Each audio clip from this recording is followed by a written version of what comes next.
Hello everyone and welcome back. Happy New Year to everyone, and I hope RNG God is gonna bless us this year with the loot in DDA. So alright, so today I want to present to you my throne room build, which I usually run solo. It's my speedrun build.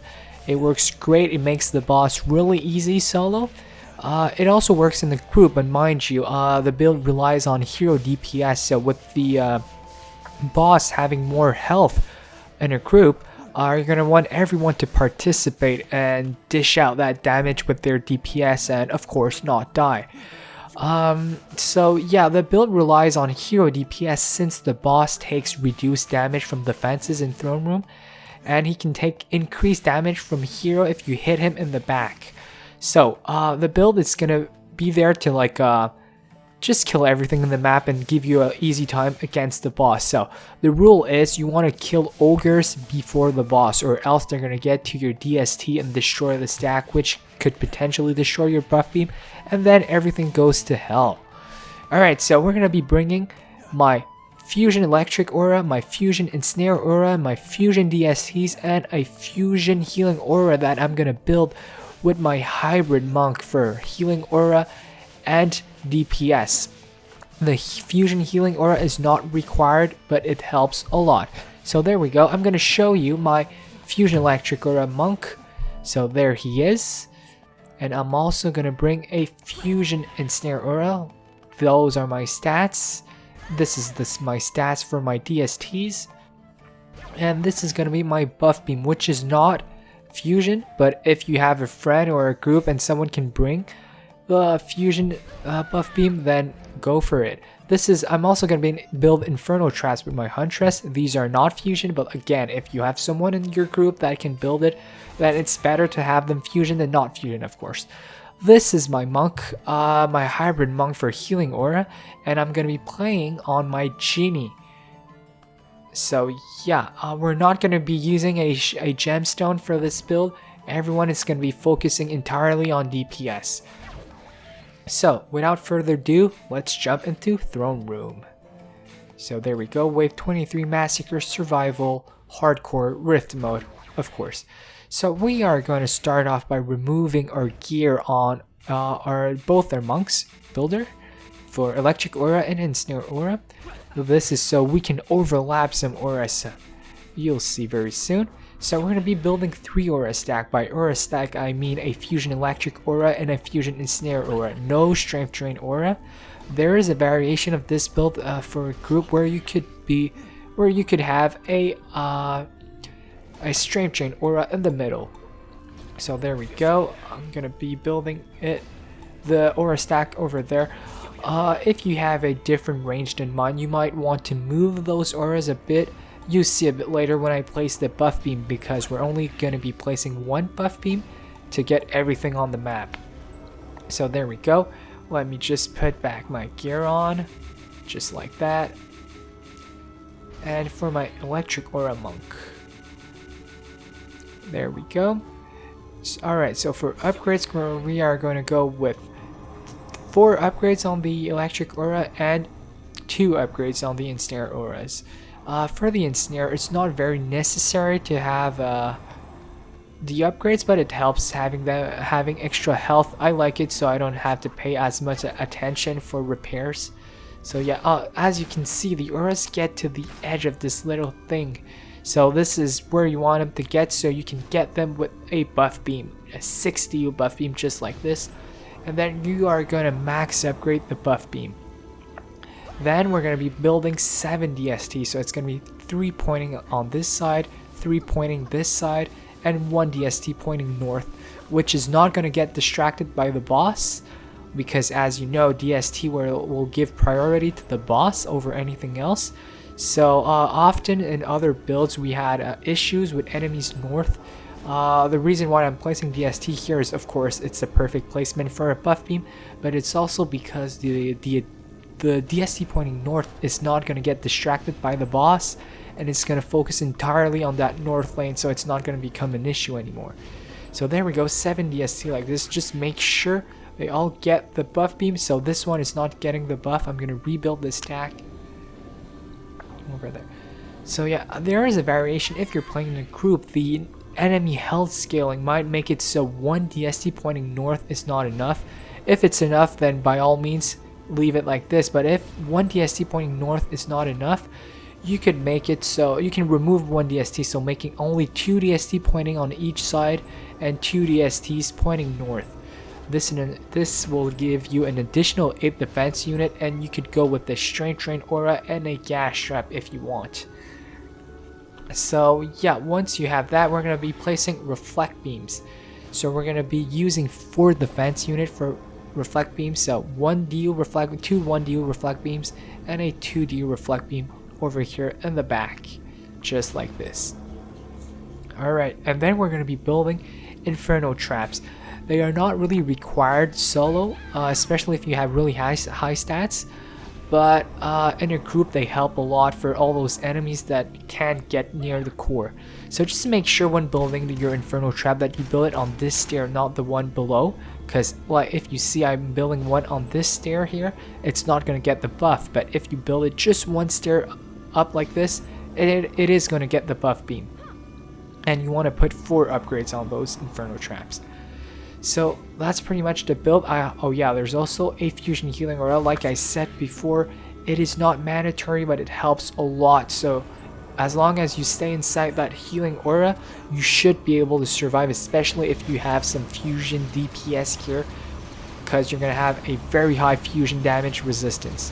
So with the upgrades that we spread across everything, you don't need to upgrade anything except the DSTs, which should be able to be maxed upgrade right before the boss. So the beauty of this little spot here is one Monk Tower boost here will get everything. It's going to be buffing the DST stack, it's going to be buffing the 3 Aura stack, and it's also going to be buffing the Inferno Traps. So this is really a very great spot, but like you'll see, we're not going to be staying on this tower stack during the boss fight. The reason is pretty simple.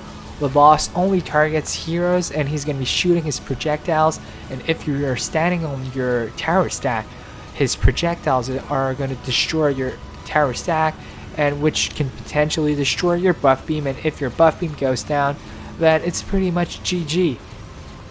So yeah, since it's a speed build, usually you can build this a lot faster than me. My best record for Throne Room is about 9 minutes clear. You can probably get it down if you build faster and just G up faster than me. But the thing is, we're probably just going to be sitting on the tower stack and just staying there until the boss. And when there's like about 200 to 300 enemies left, I'm going to hero boost and jump around the map to pick up the mana. So you can instantly press G after the wave ends, and then you can upgrade your towers during the wave, which is going to speed up the runs for sure. So just watch out. At the end, when there's only 2 enemies left, it's 2 ogres. There's going to be 1 random ogre spawn. If you get it north, you should probably go kill it yourself, or there's a possibility he'll be able to reach your tower stack before he gets shot down by that 1 DST. If you have 2 DST north, it might be able to kill the ogre before he gets to the DSTs. But even solo with 1 DST, sometimes you can get lucky, he stops to throw something, and that extra delay is enough to give the single DST the time to kill that ogre. But like I usually just watch out for the north ogre, and if he spawns there, I go there myself and kill him. So yeah, that's pretty much it. There's nothing much else except you can just probably AFK on the tower stack until the boss. I like killing sirens for that extra loot, even if I know there's probably not an upgrade. The extra gold is always nice. Don't forget to repair your auras a couple of times. If your auras have a lot of health, you might be able to clear this map without repairing them, but I like to have them max them out to repair them. So this is my little OCD. I like seeing things with 100% of their health, so, but by all means not required. Like you see, I'm just gonna stay on the tower stack, killing the sirens, tower boosting a bit, and waiting until I get to the boss. So there we go. To pick up the mana here, I just jump on the chairs there, And like I said, here I just hero boost and try to pick up all the mana very quickly like this. It doesn't matter if you don't get everything. Usually you have some extra mana, so even after you max upgrade all the DSTs, so don't stress it out if you're missing a couple of mana gems here and there. It's not a big deal. So there we go. This is the last ogre. And just press G, like you see, if you want to go faster than me, you don't have those little delays, just press G instantly after the wave and put the upgrades in the DSTs like I'm doing during the wave. Alright, so for the boss, the strategy is pretty simple. Solo, it doesn't matter as much, but especially in a group, if you're in a group, you want to focus ogres before the boss, because the DSTs are going to be busy shooting on the boss. They're not going to be shooting ogres and stuff. So ogres will be able to get to the middle, and once they're in the middle, they usually go up the stairs and try to attack the DSTs, and if they get enough hits, it's going to destroy your DSTs, and that's not a good thing. So the thing is, you want to clear out all the ogres before you start attacking the boss. It's actually pretty simple. If everyone in the group focuses entirely on the boss and stay in the middle inside the healing aura, it's actually pretty easy to kill all the ogres. It's especially easy if you have a DPS Eevee with Genie that has her beam on, with next to a hero boost monk. She can just kill an entire pack of ogres really easily. So if you're playing in a group, I suggest having at least one monk for hero boost and one series Eevee for that beam. If you have extra heroes, you could go with anything pretty much that has a high DPS. You do want to have fusion weapons because all bosses are rift enemies and they take double damage from fusion weapons. So yeah, this is the end of the wave, and the boss is coming soon in 30 seconds. Just make sure you have enough mana to max all the DSTs. And there you go. As you can see, I have an extra 1,600 mana. So like I said, don't stress it too much about the mana. I missed a couple mana here and there, and I still had enough to max upgrade all the DSTs. So yeah, like you don't want to stay, like I said before, you don't want to stay on the tower stack during the boss because his projectiles are going to destroy them. But by all means, drop a tower boost right before the boss. This is going to make it so everything on the map is boosted. Like I said, all the aura stack are reaching to that tower boost.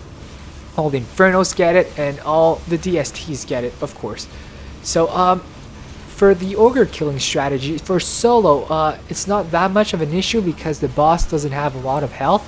But in a group, it helps a lot if everyone just kill the ogre. So usually you want people in a group to stay in the middle like I do, try evading the little projectiles.